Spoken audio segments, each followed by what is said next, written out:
Sharon's hands went numb before her mind understood what her eyes were seeing.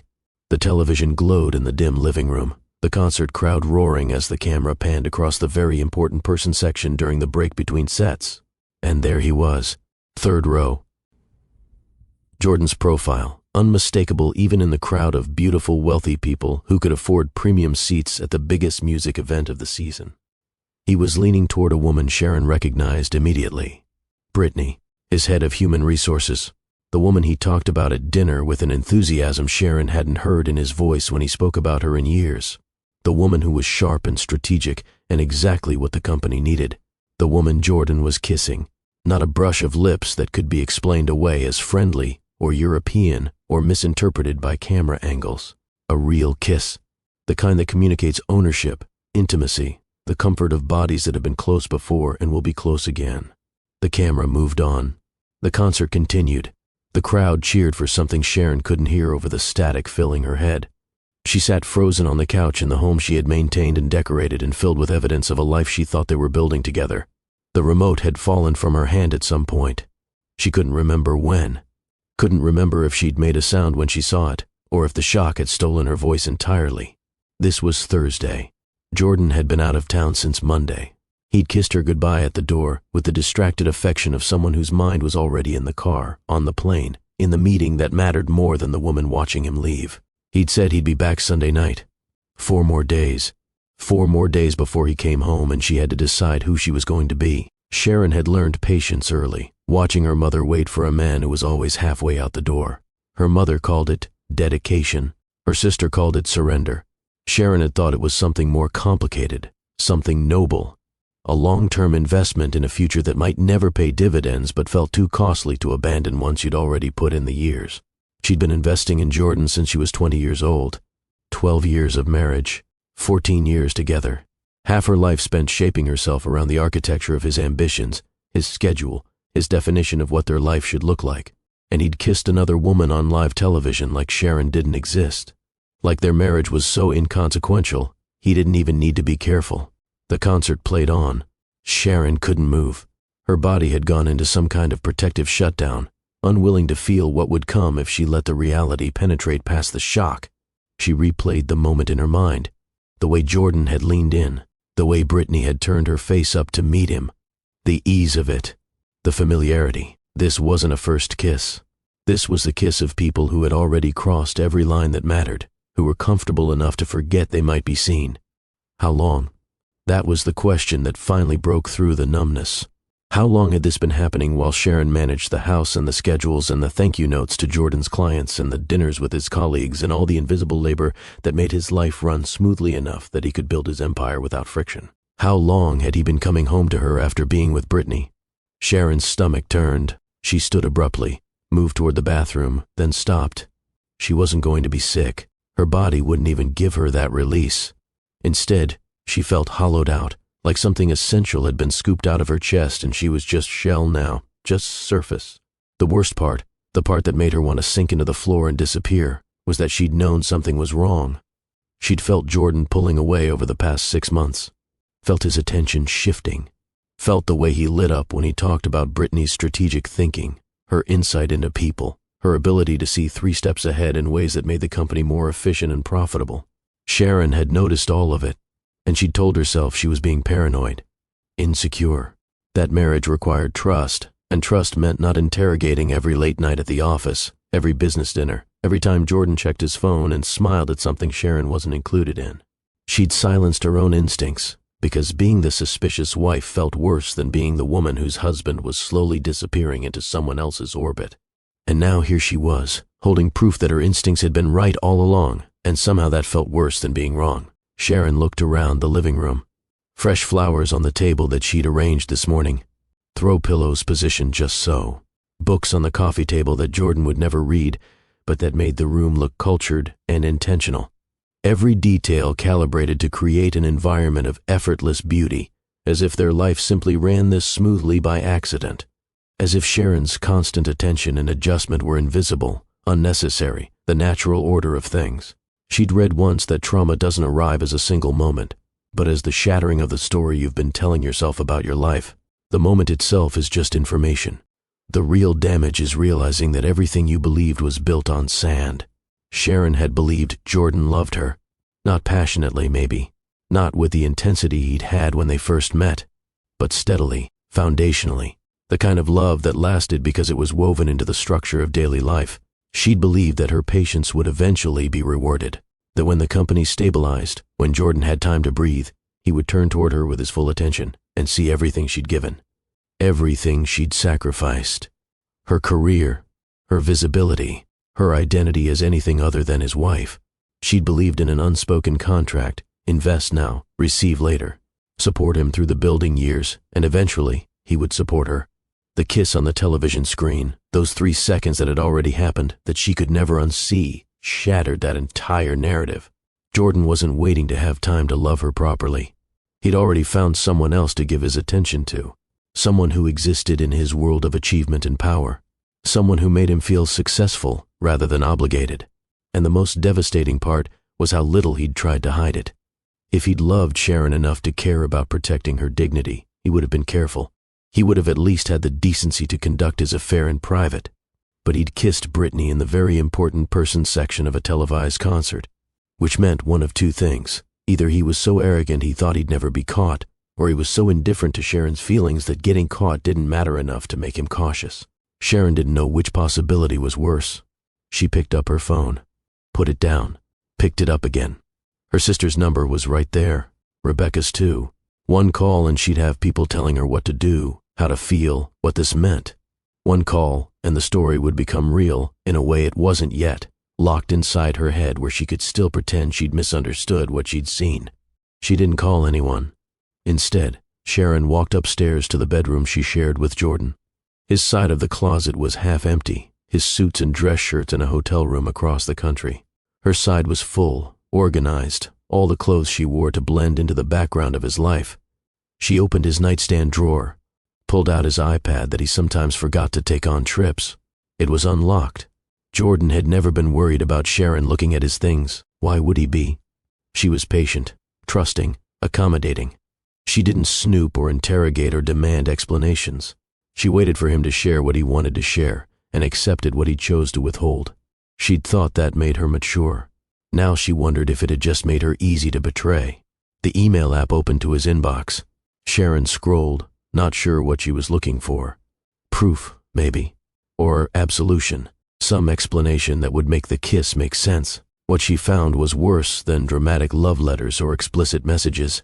What she found was intimacy, inside jokes, late-night exchanges about company strategy that shifted into personal territory.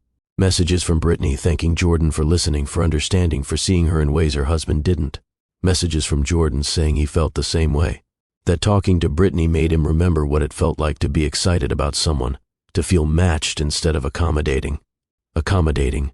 That was the word he'd used to describe what Sharon offered him. Not partnership, not love. Accommodation. Sharon closed the iPad, put it back exactly where she'd found it. She understood now that this wasn't a sudden betrayal. This had been growing for months while Sharon told herself everything was fine, that Jordan's distance was just stress, that marriage required patience. Patience. That word had shaped her entire life. Patience as virtue. Patience as love. Patience as the price women paid to keep men who were always half out the door. But what had her patience earned her? A marriage that was disintegrating while she pretended not to notice. A husband who found her boring and accommodating. An affair conducted so carelessly that it ended up on live television. Sharon lay down on the bed fully clothed. She didn't cry. Crying would require accessing feelings that her body still refused to release. Instead, she stared at the ceiling and tried to imagine what happened next. Jordan would come home Sunday. He might know by then that the kiss was caught on camera, or he might not. Either way, Sharon would have to face him, would have to decide what to say, how to respond, who to be in the moment when everything shattered. She could scream. She could throw his things out the window. She could call a lawyer and file for divorce before he even made it home. She could perform the kind of rage that betrayal supposedly deserved. Or she could stay quiet, wait to see if Jordan confessed, give him the opportunity to be honest, to take accountability, to choose her. Or she could leave while he was still gone, pack her things and disappear, and let him come home to an empty house and figure it out himself. All the options felt equally impossible. Sharon closed her eyes and tried to sleep, but her mind wouldn't stop replaying the kiss. The angle of Jordan's head, the way Brittney's hand had touched his shoulder, the ease of it. She wondered if Brittney's husband knew. Brittney was married. Sharon had met her at a company event, had even met Kyle briefly. He'd seemed nice, steady, the kind of man who didn't make the room vibrate with charisma, but who probably remembered birthdays and fixed things when they broke. Did Kyle know his wife was kissing her boss at concerts? Or was he at home like Sharon had been an hour ago, trusting that the person he'd married was honoring their vows? Sharon felt a strange kinship with this man she barely knew. Two people who'd loved carelessly, who'd believed that faithfulness was reciprocal, who were about to learn that trust makes you vulnerable in ways that can destroy you. Somewhere around 3 a.m, Sharon got up and went back downstairs. She pulled up social media on her phone and searched for the concert.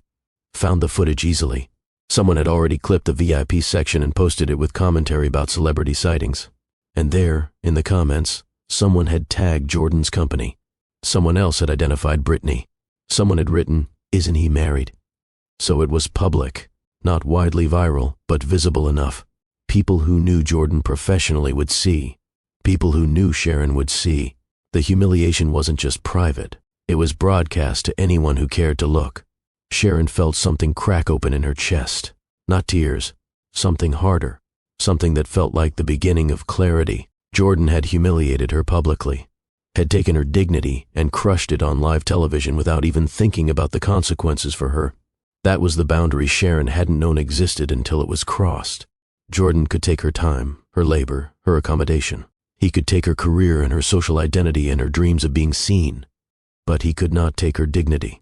He could not make her complicit in her own public humiliation and expect her to smile and forgive and stay small.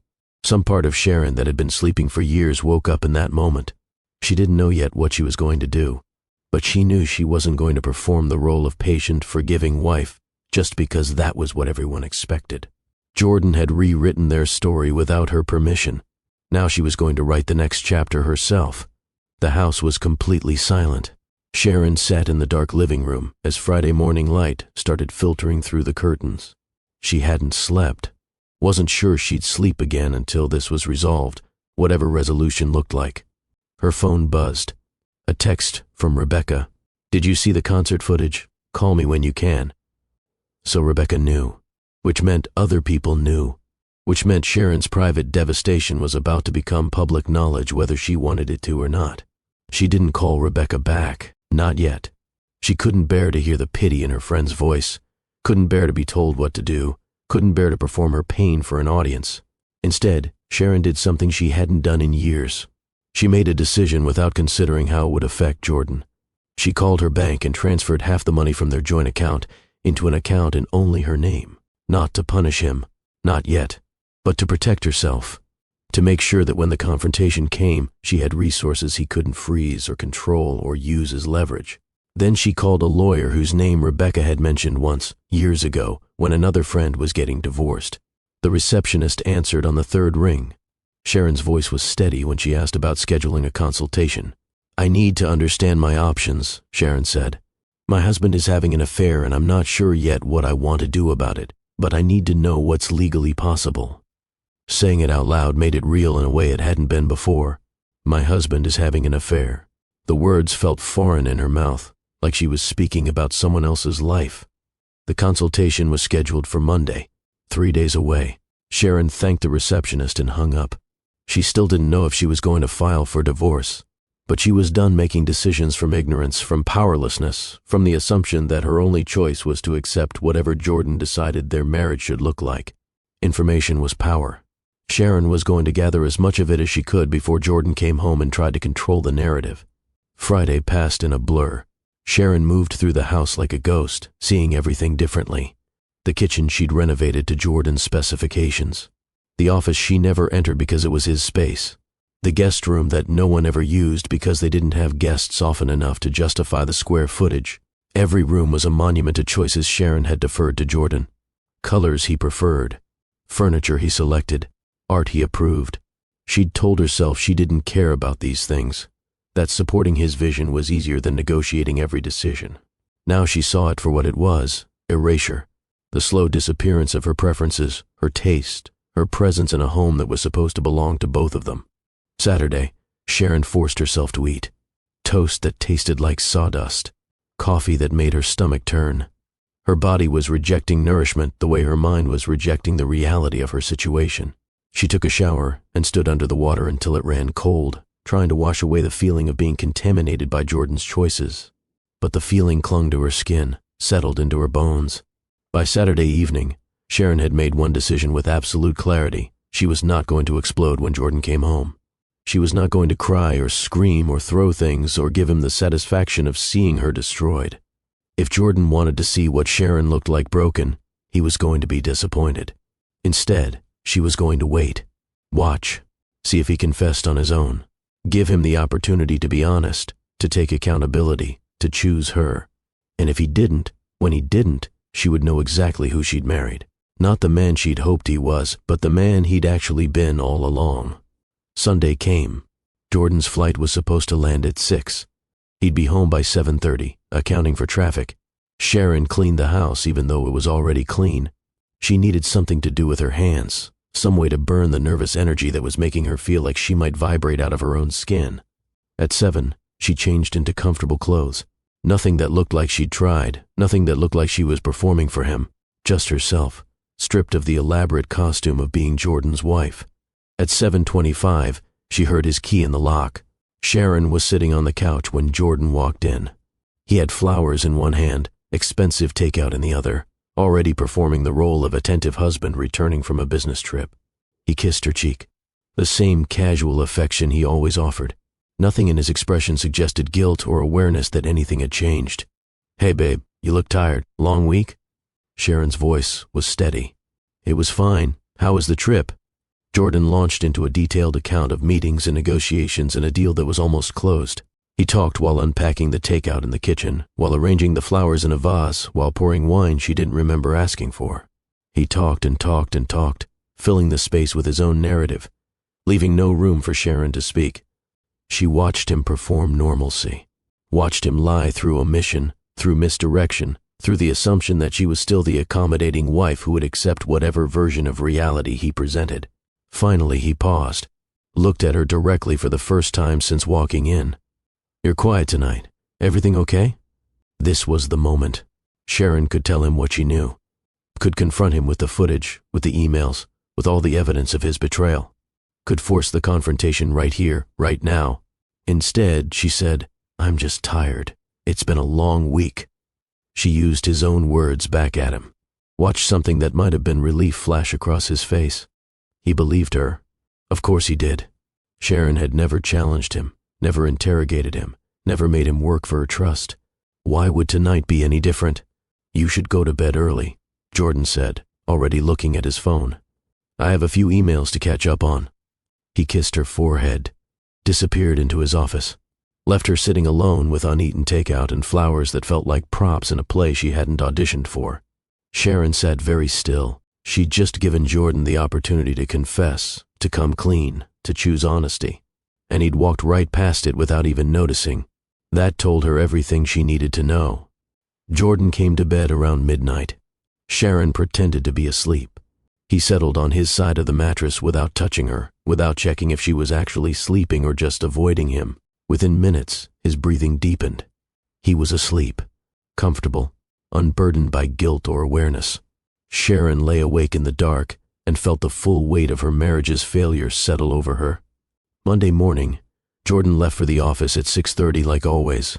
Sharon waited until his car pulled out of the driveway, then got up and got ready for her consultation with the lawyer. The law office was downtown, modest and professional. The lawyer, Patricia Moreno, was probably in her 50s, with sharp eyes and a manner that suggested she'd seen every variation of marital dissolution and wasn't shocked by any of it. Sharon told her story with surprising calm. The kiss on television, the emails, the pattern of distance and emotional withdrawal, the public humiliation. Patricia listened without interrupting, taking occasional notes. When Sharon finished, Patricia leaned back in her chair.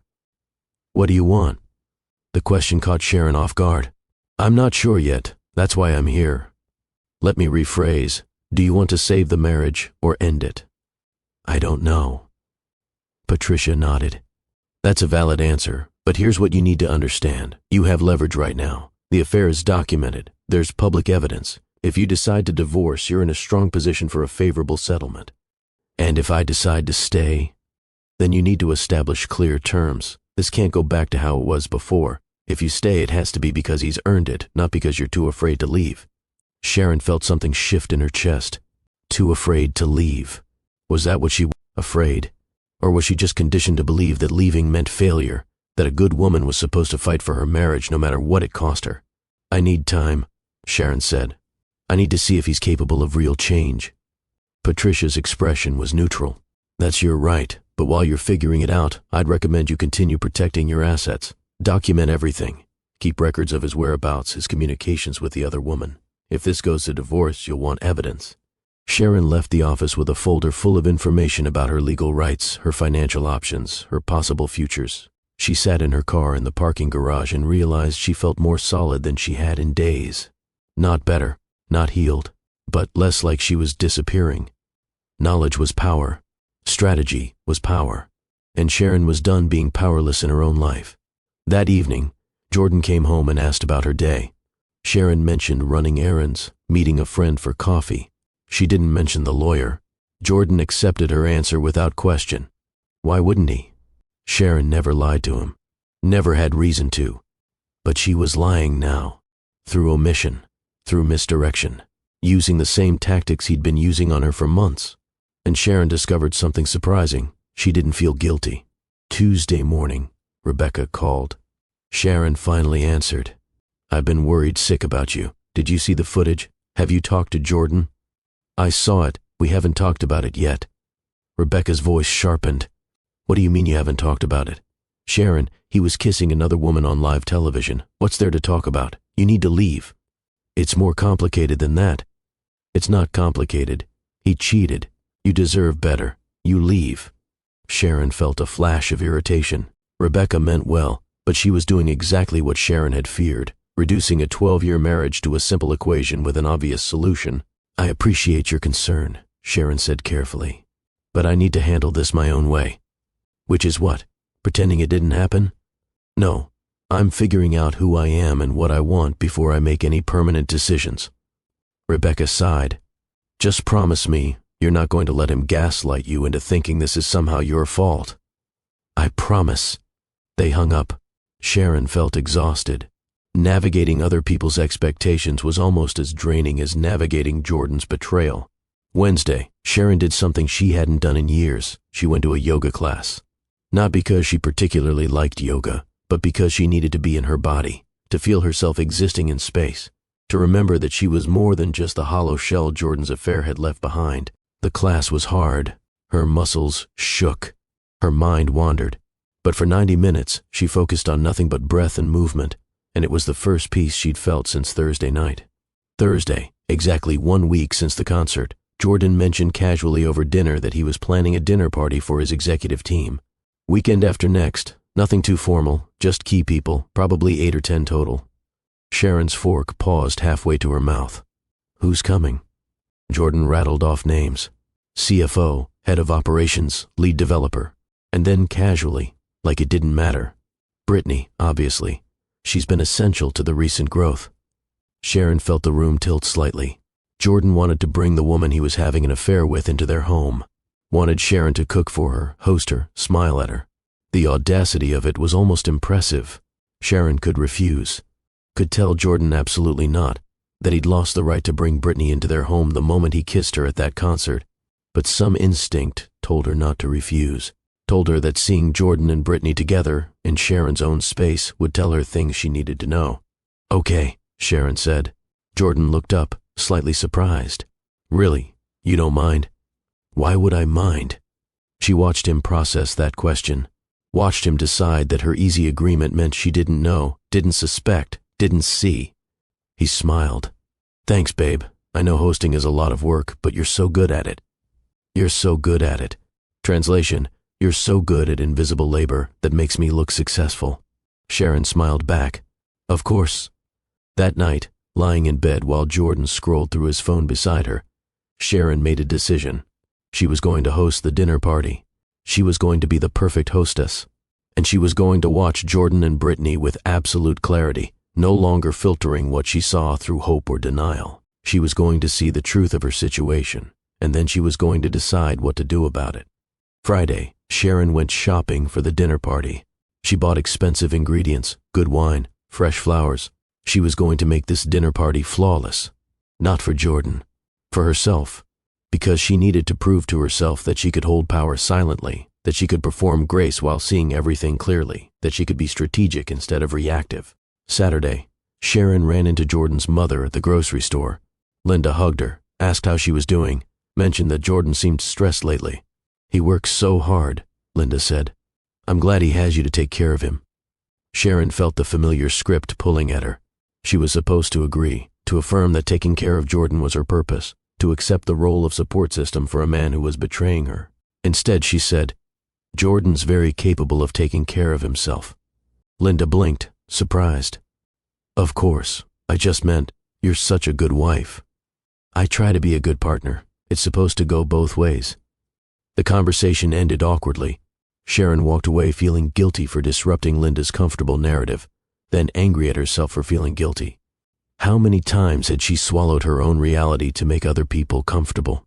Sunday, Jordan worked from home. Sharon worked on dinner party preparations. They moved around each other like polite strangers, speaking only when necessary. Jordan didn't notice. Or if he noticed, he didn't care enough to ask what had changed. That night, Sharon stood in the shower and let herself cry for the first time since seeing the kiss. Not because she was broken, but because she was finally letting herself feel the full weight of what she'd lost. Not Jordan.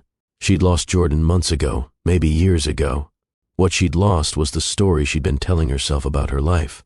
The belief that her patience would be rewarded. The hope that her marriage was a partnership rather than a performance. She'd lost her innocence about who Jordan was and what their relationship meant. And she was mourning that loss even as she recognized that the truth, painful as it was, had set her free to see clearly for the first time in years. Monday morning, Sharon woke up with absolute clarity about one thing. She was done waiting for Jordan to see her. If he hadn't seen her in 12 years of marriage, he wasn't going to start now. The dinner party was Friday, 5 days away. Sharon was going to use those 5 days to prepare, not just the food in the house, but herself. She was walking into that dinner party with her eyes open, and whatever she saw, whatever she learned, was going to determine what happened next. The week passed in careful preparation. Sharon planned the menu with meticulous attention. She cleaned the house until it gleamed. She bought a new dress, not to impress Jordan, but because she wanted to feel powerful in her own skin. Friday morning, Jordan left early for the office with a reminder that people would arrive at 7. Sharon spent the day cooking. Complicated dishes that required her full attention, that left no room for anxiety or second-guessing. By 6:30, everything was ready. The house looked beautiful. The food was perfect. Sharon had showered and changed into the new dress. Deep blue, elegant, the kind of thing that commanded attention without demanding it. She looked at herself in the mirror and barely recognized the woman looking back. Not because she looked different, but because something in her eyes had changed. She looked like someone who knew things, who saw clearly, who wasn't going to accept less than she deserved just because asking for more felt uncomfortable. The doorbell rang at 7:05. Sharon took a breath, centered herself, and went to answer it. The first guests were Jordan's CFO and his wife. Then the head of operations, the lead developer. People Sharon had hosted before, had made small talk with, had performed the role of charming CEO's wife for. Tonight felt different. Sharon played the role perfectly, warm, welcoming, attentive, but she was watching herself play it, aware of the performance in a way she'd never been before. At 7:20, the doorbell rang again. Sharon opened it to find Brittney standing on her doorstep. Brittney was alone. No husband. She wore a dress slightly too elegant for a casual dinner party, and her smile was warm and practiced. "Sharon, thank you so much for having me. Your home is beautiful." Sharon held Brittney's gaze for just a beat longer than necessary. Long enough to see the micro-expression of discomfort that flashed across Brittney's face before her professional mask locked back into place. "Come in," Sharon said. "Jordan's in the living room." She watched Brittney walk toward Jordan, watched the way Jordan's entire energy shifted when Brittney entered his orbit, the way he stood straighter, smiled wider, became more animated. The way he looked at Brittney, the way he used to look at Sharon, back when her presence felt necessary rather than assumed. Sharon felt the knife of it, sharp and clean, but she didn't flinch. She simply observed, gathering information, seeing the truth of her situation without the filter of denial. Dinner was flawless. Sharon had orchestrated every detail perfectly. The food, the conversation, the timing. She played hostess with the skill of someone who'd done this dozens of times. But she was also watching the way Jordan and Brittney stood too close in the kitchen when Sharon went to get more wine, watching the way they finished each other's sentences, watching the inside jokes that excluded everyone else, including Jordan's own wife. Around 9, someone mentioned the concert. The energy in the room shifted almost imperceptibly. The CFO's wife laughed. "Those VIP tickets are insane. Who pays $3,000 to watch a concert when you could just stream it at home?" Jordan changed the subject quickly. Brittney focused intently on her plate, and Sharon understood they knew. They knew the footage existed. They just believed Sharon either hadn't seen it or wouldn't do anything about it. The assumption that she was too weak, too dependent, too small to matter ignited something in Sharon that all the betrayal hadn't quite reached. After dinner, Sharon and Brittney ended up alone in the kitchen during cleanup. The other guests were in the living room. Jordan was holding court about some industry development. Brittney loaded plates into the dishwasher with the careful efficiency of someone trying to be helpful. "You're an amazing cook," Brittney said. "Jordan's lucky to have someone who can pull off a dinner party like this." Sharon turned to face Brittney directly, held her gaze with perfect calm. "I saw the concert footage." The plate in Brittney's hand froze halfway to the dishwasher. Her professional mask cracked for just a moment. Fear, guilt, calculation all flashing across her face before she recovered. "Sharon, it wasn't, you have to understand." "I don't have to understand anything," Sharon said quietly. "I just wanted you to know that I see you, both of you." Brittney's face had gone pale. "Are you going to tell Kyle?" So Brittney's husband didn't know yet. "Interesting. What you tell your husband is your decision," Sharon said. "I'm just done pretending I don't see what's happening in my own marriage."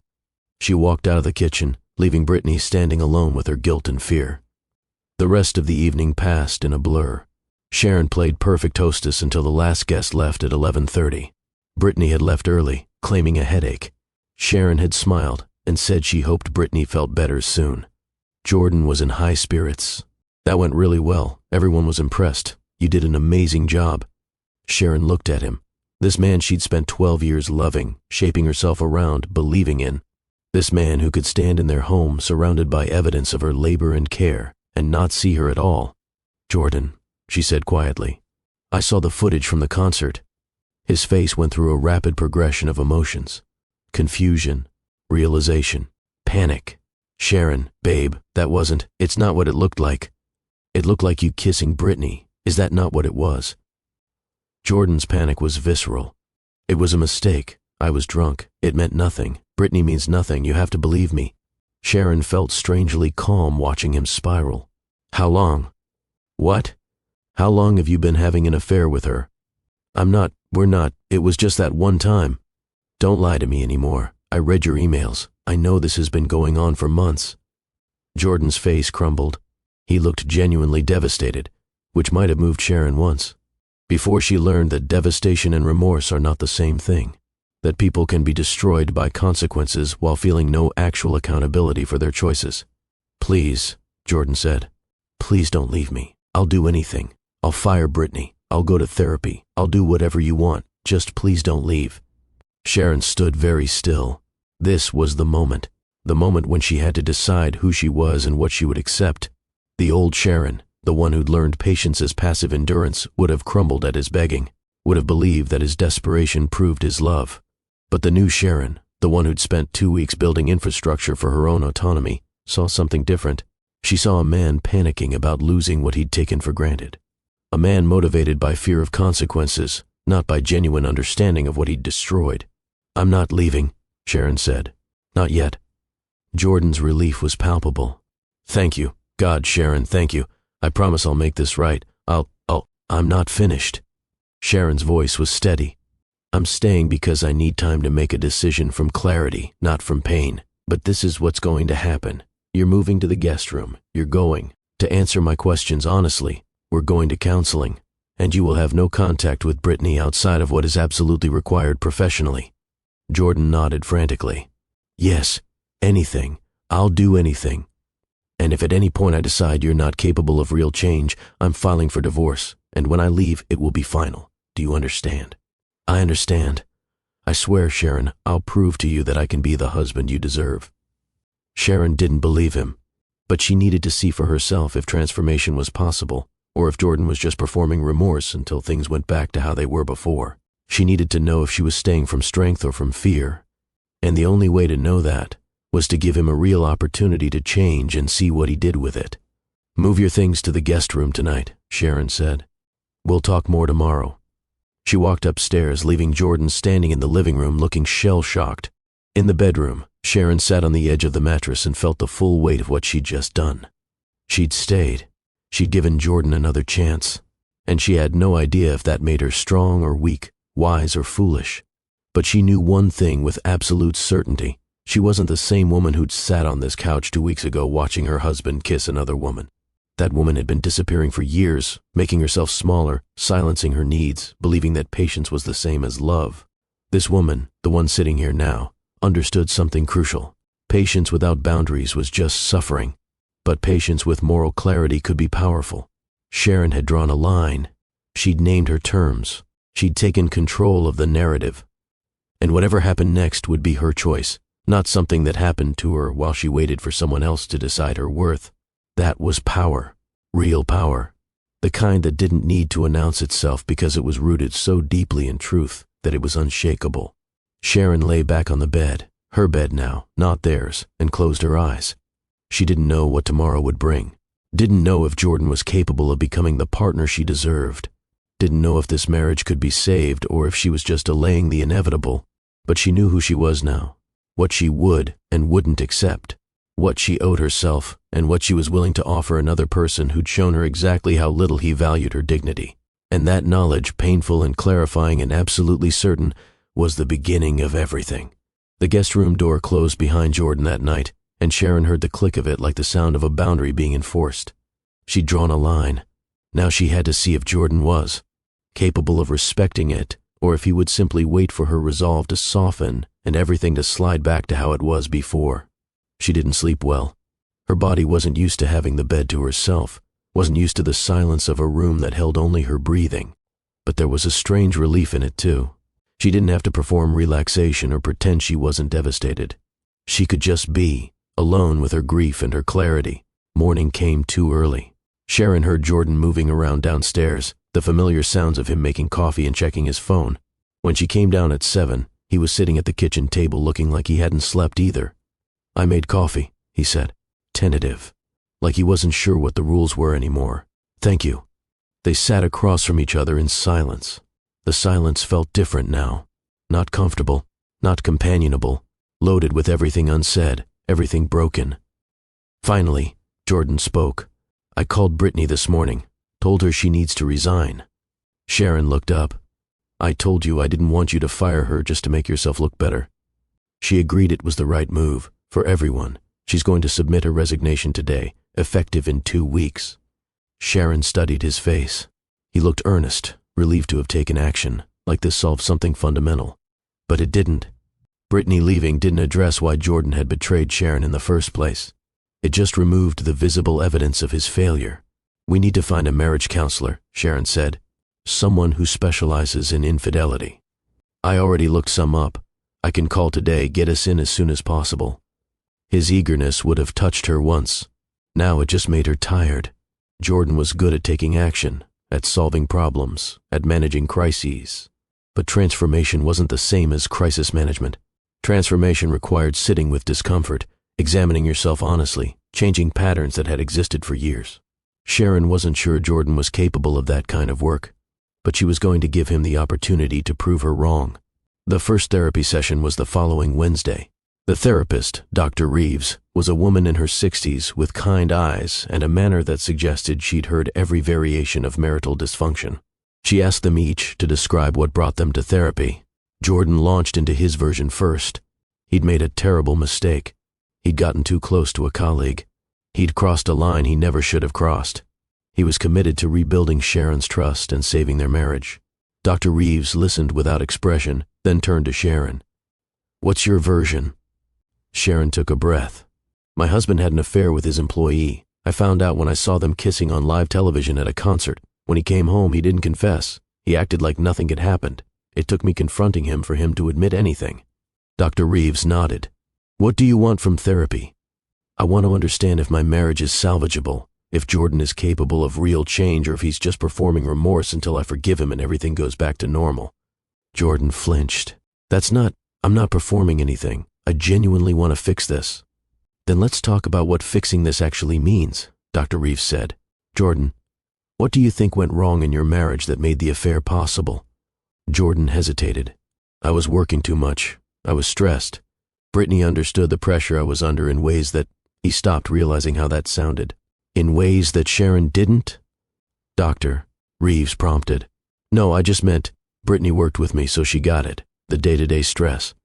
And Sharon didn't get it because she wasn't part of your professional world. She was busy with her own things. We drifted apart." Dr. Reeves turned to Sharon. "Did you feel like you drifted apart?" Sharon chose her words carefully. "I felt like I'd disappeared.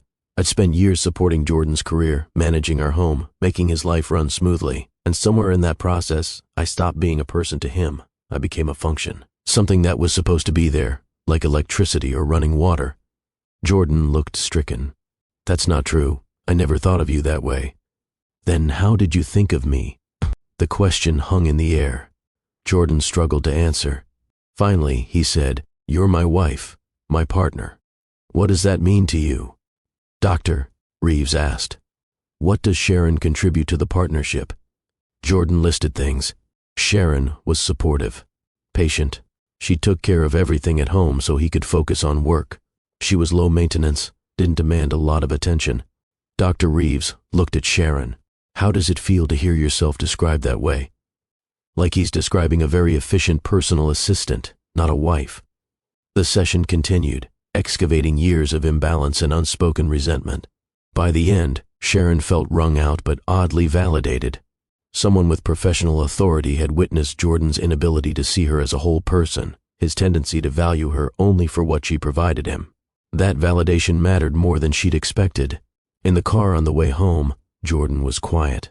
Finally, he said, "I didn't realize I made you feel invisible. I tried to tell you. You weren't listening. I'm listening now." Sharon wanted to believe him.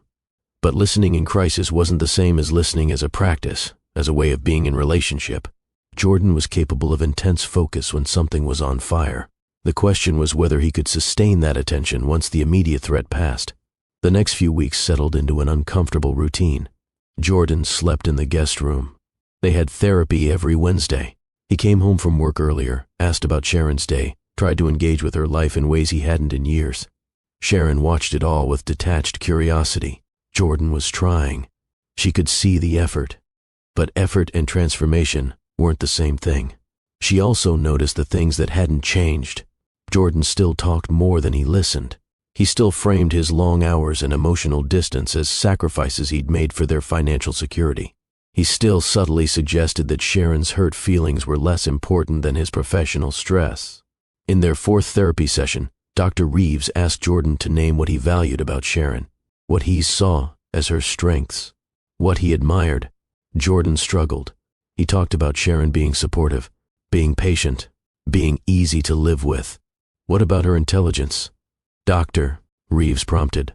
"Her professional skills, her emotional depth?" Jordan looked uncomfortable. "Of course I value those things."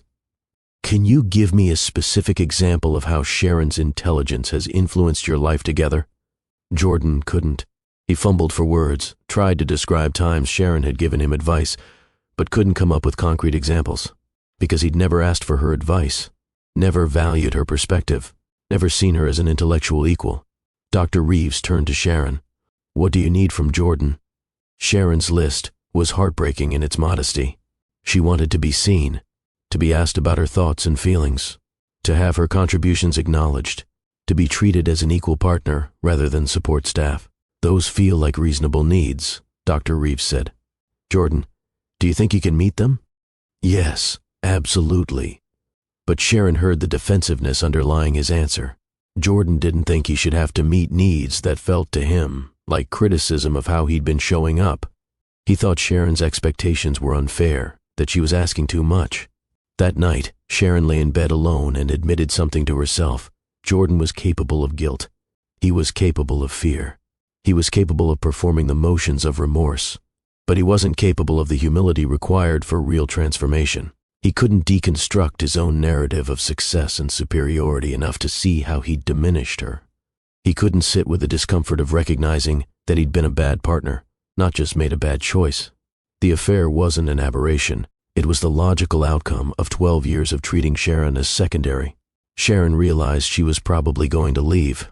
Not today, not this week, but eventually, when she'd gathered enough evidence that transformation wasn't possible, when she could walk away knowing she'd given Jordan every reasonable opportunity to become someone worthy of her investment. The realization didn't devastate her the way she'd expected. Instead, it felt like clarity settling over her, cool and clean. 3 weeks after Brittney's resignation, Sharon ran into Kyle at a professional development workshop. She'd started attending events in the social work field again, reconnecting with the professional identity she'd set aside. Kyle was there doing a presentation on sustainable building practices for affordable housing. Sharon recognized him from social media, from the strange intimacy of having been betrayed by the same two people. During a break, she approached him. "Kyle, I'm Sharon. I think we have some mutual acquaintances." Recognition dawned in his eyes. "Jordan's wife." "Yes." They got coffee, sat in the hotel lobby and talked with the careful honesty of two people who'd survived the same earthquake. "I filed for divorce 3 days after I saw the footage," Kyle said. "Didn't give Brittney a chance to explain or apologize. I just knew I was done." "Do you regret moving that fast?" Kyle shook his head. "Staying would have required me to become someone I didn't want it to be. Someone who accepted betrayal as the price of keeping a marriage. I didn't want to be that person." Sharon felt something twist in her chest. "I'm still trying to figure out if staying makes me weak." "It doesn't make you weak. It makes you different from me.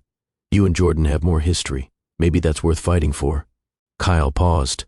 "But I'll tell you what I learned. Brittney's apology, when she finally tried to give it, was about making herself feel better, not about honoring what I needed. Sometimes the most powerful thing you can do is refuse to participate in someone else's narrative of redemption." The words settled into Sharon like a seed that would grow slowly, sending roots down into the foundation of every decision she made going forward. Kyle had chosen speed. Sharon was choosing deliberation. Neither choice was wrong, but Sharon needed to make sure her choice was rooted in clarity, not fear. "How's Brittney doing?" Sharon asked, curious despite herself. Kyle's expression hardened slightly. "Last I heard, she'd left her new job. Something about performance issues. I don't keep tabs. Once I made the decision to leave, I committed to it fully. Looking back just delays the healing." They exchanged contact information, agreed to stay in touch. Kyle said something as they parted that stayed with Sharon for days. "The person you're becoming through this is more important than whether the marriage survives. Don't lose yourself trying to save something that might not be worth saving." Sharon went home that evening and looked at Jordan with new eyes. He was trying, in his way, coming home earlier, asking about her day, but his trying looked like someone fulfilling a checklist, not someone fundamentally rethinking how he moved through the world. The next therapy session, Jordan admitted he was struggling with Sharon's new independence. She'd started working again, part-time at a nonprofit she used to volunteer with. She'd taken the job without asking his opinion, which frustrated him. "I support you working," Jordan said carefully. "I just wish you'd talk to me about it first." "Why?" Sharon asked. "You make career decisions without consulting me all the time." "That's different. My income supports both of us." Dr. Reeves leaned forward. "Jordan, do you hear the hierarchy in that statement, that your career matters more because it's more lucrative?" "I didn't mean it that way. I just meant, practically speaking, my job has to come first." "Why?" Sharon asked again. Jordan looked frustrated. "Because that's how our marriage has always worked. I focus on the career that can support us both. You have the freedom to pursue work that's meaningful without worrying about the income." "That's not freedom," Sharon said quietly. "That's dependence. And dependence means I have to stay small, stay grateful, never ask for equal partnership because I'm not contributing equally financially." "I never said you had to stay small." "You didn't have to say it. You just structured our entire life so that my visibility would disrupt the system. So the easiest path was always to accommodate you, defer to you, disappear a little more. The truth of it sat heavy in the room. Jordan looked genuinely disturbed, like he was seeing their marriage from an angle that had never occurred to him. But disturbed wasn't the same as changed. I don't know how to fix this, Jordan said finally. I feel like nothing I do is enough. Dr. Reeves's voice was gentle but firm. That's because you're trying to fix Sharon's perception rather than examining your own patterns. You want her to see your efforts and forgive you, but she needs you to actually transform, which is much harder work. Jordan was silent. Sharon watched him wrestle with the discomfort of being truly seen, truly held accountable. And she realized this was as far as Jordan could go. He could feel guilty. He could try harder, but he couldn't fundamentally rethink who he was and how he'd structured power in their relationship. He was asking Sharon to accept a better version of the same dynamic. More attention, more appreciation, but still the same hierarchy where his work mattered more. His needs came first. His comfort determined the shape of their shared life. Sharon didn't want a better version of what they'd had. She wanted something completely different. She wanted partnership, mutuality, a relationship where her visibility was celebrated, not tolerated. And she was starting to accept that Jordan couldn't give her that. Not because he was evil or because he didn't love her, but because he was fundamentally incapable of seeing her as equal. 6 weeks after the initial confrontation, Sharon received an invitation to speak at a conference about family economic resilience. It was a small regional conference, not prestigious, but it was recognition of her expertise in a field she'd left behind years ago. Sharon accepted without telling Jordan first. She put the date in her calendar and started preparing her presentation. When she mentioned it casually over dinner a week later, Jordan's reaction was telling. That weekend, I was hoping we could take a trip together, work on reconnecting. I'm committed to the conference now. Can you cancel? This feels important for us. Sharon looked at him steadily. My professional commitments are important too. Jordan's frustration was visible. Of course they are. I just thought, given everything we're working through, that us reconnecting would be the priority. Your work has never taken a back seat to our relationship. Why should mine? The question sat between them, unanswered. Because Jordan didn't have an answer that wouldn't reveal exactly what Sharon already knew, he believed his priorities should always come first. That night, Sharon started making practical preparations. She opened her own bank account, separate from their joint finances. She updated her resume. She reached out to old colleagues and started rebuilding a professional network that existed independently of being Jordan's wife. She wasn't leaving yet, but she was building the infrastructure that would make leaving possible when the time came. And the time was coming. Sharon could feel it like weather rolling in, inevitable and clarifying.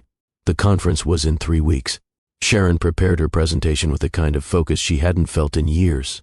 She was talking about supporting families through economic trauma, but she was also talking about her own experience, about disappearing, about finding your way back to yourself.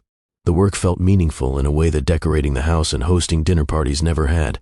This was her voice, her expertise, her contribution to something larger than one man's empire. Jordan continued going through the motions of remorse and reconciliation, but Sharon noticed the small ways his commitment was already eroding. He was checking his phone more during dinner, working late more often. The initial panic that had made him eager to do whatever it took was fading into frustration that Sharon hadn't forgiven him yet. 2 weeks before the conference, Jordan came home with news.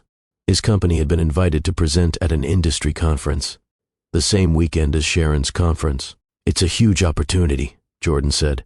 Major visibility, could lead to some significant partnerships. Then you should go, Sharon said. Jordan looked relieved. You don't mind? Why would I mind? We both have professional obligations that weekend. Right, of course. Jordan paused. Where's your conference again? The Regional Social Work Association. I told you about it 2 weeks ago. Right, yeah, that's great.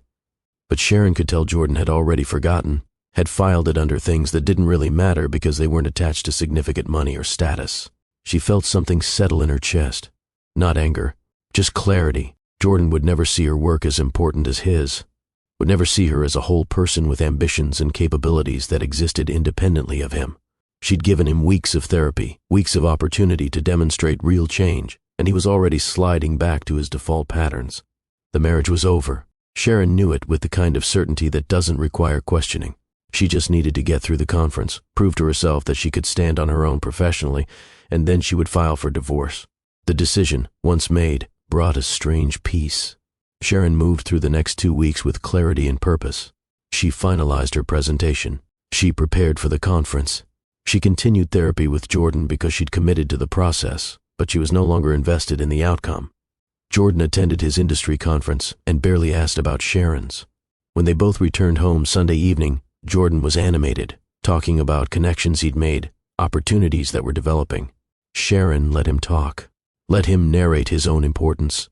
She was done trying to find space for her voice in the conversation. Monday morning, Sharon called Patricia Moreno, the lawyer she'd consulted weeks ago. "I'm ready to file for divorce." Patricia's voice was steady, unsurprised. "I'll draw up the papers. We'll file this week." Sharon went to work, gave a presentation to her colleagues about a new program they were developing, had lunch with a coworker who'd become a friend. She was building a life that didn't require Jordan to function. A life that was hers. When she came home that evening, Jordan was in the living room on his phone. He looked up when she entered. "Hey, how was work?" "Good. I need to talk to you." Something in her tone made Jordan put the phone down. "What's wrong?" "I'm filing for divorce." The words landed like stones. Jordan's face went through rapid stages of emotion. Shock, denial, panic. "What? No, Sharon, we've been making progress. We're working on things. You've been performing effort. I've been observing whether real change is possible, and I have my answer. This isn't fair. I've been doing everything you asked. Therapy, coming home early, giving you space. What more do you want?" Sharon's voice was steady. "I want a partner who sees me as equal, who values my work and my perspective, who doesn't treat my needs as inconvenient demands. You're not capable of that. Not because you're a bad person, but because you fundamentally believe your priorities matter more than mine." "That's not true." "It is true, and I'm done accepting less than I deserve." Jordan stood, agitation crackling through him. "So that's it? You're just giving up? After 12 years? "I'm not giving up. I'm choosing myself. There's a difference. This is about that conference, isn't it? You're upset I didn't ask more questions about your presentation." Sharon almost laughed. "It's not about the conference. It's about 12 years of you not asking questions. 12 years of you assuming I'd always be there, accommodating and invisible. 12 years of me making myself smaller so you could be bigger. I never asked you to do that. You didn't have to ask. You built a life where that was the only option, where my visibility would disrupt everything, where asking for equal partnership would make me unreasonable, demanding, too much." Jordan's panic was morphing into anger. "So what? You're going to throw away our marriage because I didn't appreciate you enough? That's your standard?" "My standard is being treated with dignity. You failed that standard the moment you kissed another woman on live television. I apologize for that. I've been trying to make it right." "You've been trying to make it go away. That's not the same thing." The fight continued for another 20 minutes, Jordan cycling through every manipulation he'd ever used. He accused Sharon of being unforgiving, of expecting perfection, of giving up too easily. He begged, promised to do better, swore he'd change. But Sharon didn't waver. She'd done the internal work. She knew who she was and what she wouldn't accept. And Jordan's desperation didn't move her, because she understood now that desperation wasn't love. Finally, Jordan went quiet. "When?" "The papers will be filed this week. You'll need to find a lawyer." "Where will you go?" "I'm staying here for now. You can stay in the guest room or find somewhere else. I don't particularly care which." Sharon walked upstairs, leaving Jordan standing in the living room looking shattered. In the bedroom, her bedroom, Sharon sat on the edge of the mattress and felt the full weight of what she'd just done. She'd ended her marriage. 12 years, dissolved with a conversation. No going back.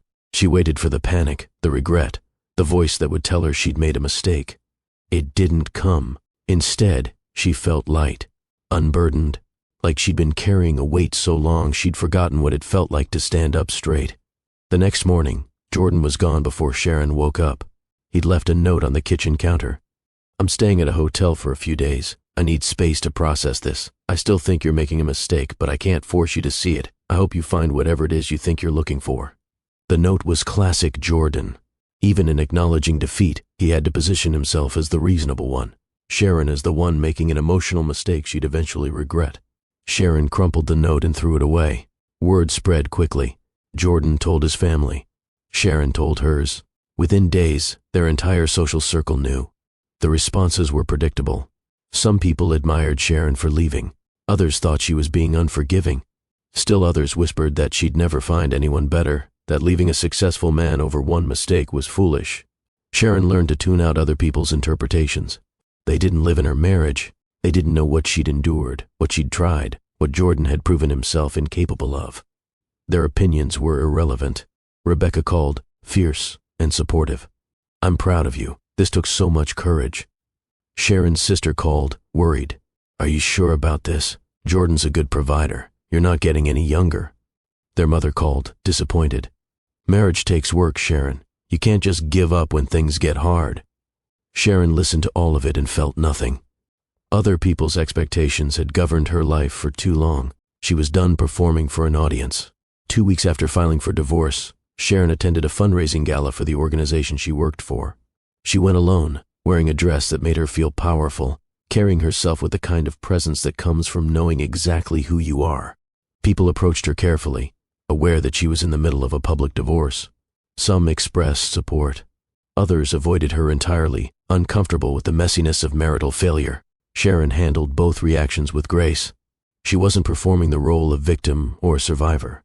She was simply herself, which was somehow more unsettling to people than either extreme. During the cocktail hour, someone Sharon used to work with approached. "I heard about your program supporting families in economic transition. That's exactly what the Housing Coalition has been looking for. Would you be interested in consulting?" Sharon felt a spark of recognition. This was what it felt like to be valued for her skills, her thinking, her expertise. Not for who she was married to, not for what she could provide someone else, but for who she was, independently. "I'd be very interested," Sharon said. Opportunities were opening. Not because Sharon was trying to prove something, but because she was finally visible in spaces that valued what she had to offer. Late in the evening, Sharon stood on the terrace looking out over the city. The gala was winding down behind her. She felt calm in a way she hadn't in months, maybe years. She'd filed for divorce. She'd told Jordan she was done. And instead of falling apart, she was building something new. A life that was hers, work that mattered, relationships based on genuine connection rather than social strategy. She thought about the woman she'd been 8 weeks ago, sitting on her couch watching her husband kiss another woman on live television. That woman had believed her worth was tied to keeping a marriage together, to being patient enough and accommodating enough that eventually love would return. This woman, standing on this terrace, knew something different. Her worth had never been conditional. She'd just been in a relationship that treated it that way. Jordan's failure to see her wasn't evidence that she was invisible. It was evidence that he was incapable of seeing clearly. And walking away from someone who couldn't see her wasn't giving up. It was choosing herself. It was claiming the power that had always been hers, but that she'd given away in the name of patience and dedication and love. Sharon took a deep breath of cool night air and felt something she hadn't felt in as long as she could remember. Peace. Deep, unshakable peace. The marriage was ending. But Sharon was just beginning. The divorce proceedings moved forward with surprising efficiency. Jordan wanted it done quickly, wanted to move on, wanted to minimize the public nature of the dissolution. Sharon's lawyer negotiated a fair settlement, not punitive, not generous, just equitable. Sharon signed the papers 3 months after filing. The marriage that had lasted 12 years ended with signatures and legal language and the division of assets accumulated together. Jordan moved out completely, took his things from the guest room and the office, left behind the life they'd built, and started constructing something new. Sharon heard through mutual acquaintances that he was dating someone, another accomplished professional woman. Sharon felt nothing hearing this. No jealousy, no vindication, just a distant curiosity about whether Jordan would repeat the same patterns. But his growth, or lack of it, was no longer her responsibility. Sharon sold the house. It was too big for one person, too full of memories of who she'd been when she was disappearing.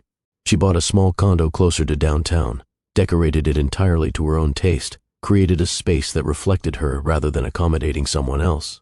Work expanded. The consulting opportunity led to more. Sharon's professional reputation grew independent of Jordan's success. She was invited to speak, to join boards, to contribute expertise that had been dormant for years. And something unexpected happened. Sharon discovered joy in small, ordinary things. Choosing what to have for dinner without negotiating. Spending Saturday morning reading. building friendships based on genuine connection. These small freedoms accumulated into something that felt like coming home to herself. 6 months after the divorce was finalized, Sharon stood in front of an audience of 200 social workers, presenting on supporting families through economic trauma. Her voice was steady, her expertise evident. The audience leaned in, engaged, recognizing someone who knew what she was talking about. When the presentation ended, people approached with questions, with opportunities, with recognition that had nothing to do with who Sharon used to be married to. This was visibility, real visibility, not the reflected glow of standing next to someone powerful, but the earned recognition of bringing value independently.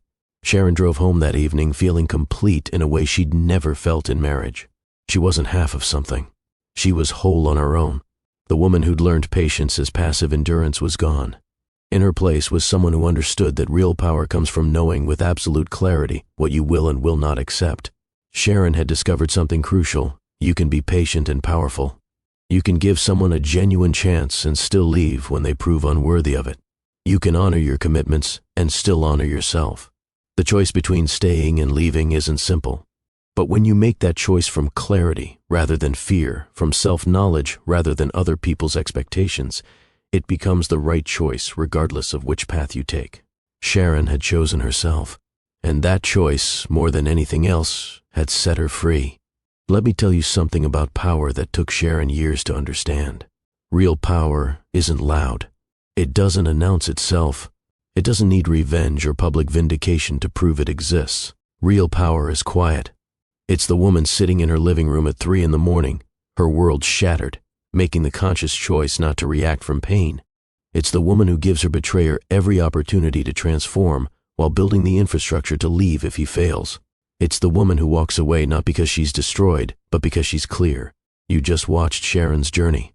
And if you're like most people, you had opinions. Maybe you thought she should have left the moment she saw that kiss. Maybe you admired her for trying to save her marriage. Maybe you went back and forth, feeling the complexity of a situation that can't be reduced to right or wrong. Here's what matters more than the specific choice Sharon made. She made it from clarity, not chaos. From self-knowledge, not fear. From a deep understanding of her own worth that didn't require Jordan's validation to be real. That's the lesson. That's what I need you to understand. For 12 years, Sharon believed patience meant enduring, waiting, accepting less and hoping it would eventually become more. She believed love required self-erasure, that being a good partner meant making yourself small enough to fit in the margins of someone else's life. And that belief nearly destroyed her, because patience without boundaries isn't a virtue. It's just suffering dressed up as dedication. But patience with moral clarity, that's power.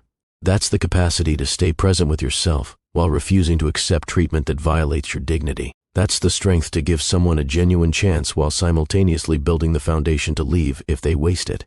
Sharon gave Jordan every opportunity. She didn't leave in rage or impulse. She stayed long enough to see clearly whether transformation was possible. And when she finally left, she left whole. Not broken, not destroyed, whole. That's the victory. Not that she escaped a bad marriage, but that she reclaimed her own authority, her own voice, her own power to choose a life that honored her worth. Some of you watching this are in relationships that are slowly erasing you. You feel yourself disappearing, but you tell yourself it's normal. It's what relationships require. You're being too sensitive. Let Sharon's story give you permission to ask hard questions. Is your patience serving your growth or enabling your erasure? Are you being loved or being used? Are you in a relationship that celebrates your wholeness or one that requires you to stay small to function? Those questions require courage, but asking them is the first step toward reclaiming power you might not even realize you've given away. Here's what else I want you to understand. Jordan wasn't a monster. He didn't set out to destroy Sharon. He loved her in his way. But his love was conditional. It showed up when she was useful, when she was accommodating, when she asked for nothing. And it disappeared when someone more exciting came along. Conditional love will always fail you eventually. Always. Because the moment you need something, the moment you become inconvenient, the moment you ask for equal partnership instead of grateful accommodation, conditional love evaporates. You deserve better than that. You deserve love that celebrates your visibility, not your invisibility. Love that sees your wholeness, not just what you can provide. Love that treats you as essential, not as optional. And if the person you're with can't offer that, If they can only love you when you're small and quiet and undemanding, then the most powerful thing you can do is what Sharon did. Choose yourself, not as punishment for them, but as honoring for you. Now, I know some of you are thinking, but Sharon gave up. She didn't fight hard enough. She should have tried longer. Let me be clear. Sharon fought for 12 years. She fought by being patient when Jordan was distant. She fought by supporting his dreams while setting aside her own. She fought by making their home beautiful, their life smooth, his success possible. She fought by believing in the marriage even when Jordan stopped investing in it. And then, when the betrayal came, she fought by giving him the opportunity to transform. She went to therapy. She set boundaries. She watched with clear eyes to see if real change was happening. That's not giving up. That's giving everything, and then having the wisdom to recognize when everything isn't enough. Knowing when to leave is just as important as knowing how to stay. And leaving from strength, from clarity, from self-knowledge, that's not failure. That's victory. So here's my blessing for you today, wherever you are in your own journey. I pray that you find the courage to see your relationships clearly, not through the filter of hope or fear or what you wish was true, but as they actually are. I pray that you stop confusing someone's desperation to keep you with actual love. I pray that you learn the difference between patience that grows you and patience that slowly kills you. I pray for your peace when you have to make hard choices, when everyone has an opinion about your life but only you have to live with the consequences. I pray for your strength when people try to convince you that your standards are too high, your expectations unreasonable, your worth negotiable. I pray that you build a life so rooted in self-knowledge and moral clarity that no one can shake you from it. I pray that you find people who love your wholeness, not your accommodation, who celebrate your voice, not your silence, who see you as essential, not as optional. And most of all, I pray that you know, deep in your bones, that choosing yourself is sacred work, that honoring your worth isn't selfish, that walking away from people who can't see your value isn't giving up. It's claiming the power that was always yours. You are worthy of being seen fully. You are worthy of love that doesn't require you to disappear. You are worthy of partnership that celebrates your strength rather than demanding your smallness. Hold on to that truth, especially when everything else feels uncertain, especially when people tell you you're asking for too much, especially when staying feels easier than leaving. Your worth is not determined by who chooses you. Your worth is determined by who you choose to be when people fail to see your value. Be like Sharon. Do the work. Set the boundaries. Give genuine chances. But know when enough is enough. And when you finally choose yourself, do it without apology and without looking back. That's how you win. Not by destroying someone else, but by becoming whole yourself. Remember that. Hold on to it. Let it guide every choice you make about who gets access to your heart, your time, your precious life. You deserve so much more than conditional love. Don't settle for less, just because settling feels safer than demanding what you're worth. 1 year after the divorce, Sharon woke up in her sun-filled bedroom and felt something she'd almost forgotten was possible. Contentment. Not the absence of struggle, but the presence of alignment between who she was and how she lived. Her phone buzzed with a message from the nonprofit director. Another family successfully housed. Another crisis averted. Another small victory in the work Sharon had returned to with full commitment. She made coffee in the quiet kitchen of her condo. Every detail of the space reflected her choices. The art on the walls that she loved, not that looked impressive to guests. The books stacked on surfaces because she actually read them. The colors that made her feel peaceful rather than performing elegance. This was home, not the house she'd maintained for Jordan's image. This space that held only her presence, her preferences, her way of being in the world. Sharon's calendar was full in ways that energized rather than drained her. Work, professional development, lunch with Rebecca, a board meeting for the Family Housing Coalition, coffee with Kyle, who'd become a genuine friend in the aftermath of their parallel devastations. She'd built a life that didn't require another person to function. And in that independence, she discovered something crucial. She was more herself alone than she'd ever been in partnership with someone who needed her small. The doorbell rang mid-morning. Sharon answered to find a delivery, a small package from her sister. Inside was a framed photo from Sharon's conference presentation 6 months ago. Sharon standing at the podium, mid-sentence, looking confident and engaged and fully present. Her sister had written on the back, "This is who you are, don't ever forget again." Sharon set the frame on her desk where she'd see it every day. a reminder that visibility was her birthright, not something she needed to earn or apologize for. Work that afternoon was challenging in the best way. A family facing eviction needed immediate intervention. Sharon coordinated with landlords, social services, emergency funds. She used every skill she'd developed over years in this field, skills that had atrophied during her marriage but had returned stronger for having been tested. By evening, the family had temporary housing and a plan forward. The mother hugged Sharon with tears of relief. This was why the work mattered, not the salary, which was modest, not the recognition, which was limited, but the direct impact of seeing people and helping them navigate crises that could have destroyed them. Sharon drove home feeling the particular satisfaction of having contributed something meaningful to the world. She thought about Jordan occasionally, wondered if he'd learned anything, wondered if his new relationship was different, or just a repetition of the same patterns with a different person. But mostly she didn't think about him at all. He was her past. She was building her future. That evening, Sharon attended a community event. She moved through the crowd with easy confidence, talking to colleagues, former clients, people whose lives had intersected with hers in ways that mattered. Someone approached to thank her for help their family had received. Someone else asked her professional opinion on a policy question. Someone invited her to contribute to a research project on economic resilience. Sharon was visible, not because she was standing next to someone powerful, but because she'd built her own authority through competence, integrity, consistent showing up. This was the crown, not a man begging her to stay, not public recognition of having been wronged, but the quiet authority of a life lived in alignment with her values. Later, standing alone for a moment on the periphery of the event, Sharon reflected on how far she'd traveled from the woman who'd sat frozen on her couch watching her husband betray her on live television. That woman had believed her worth was tied to keeping a marriage together. This woman knew her worth was intrinsic, unchangeable, independent of anyone else's capacity to see it. That woman had been patient to the point of self-erasure. This woman had learned that patience with boundaries was powerful, but patience without self-respect was just suffering.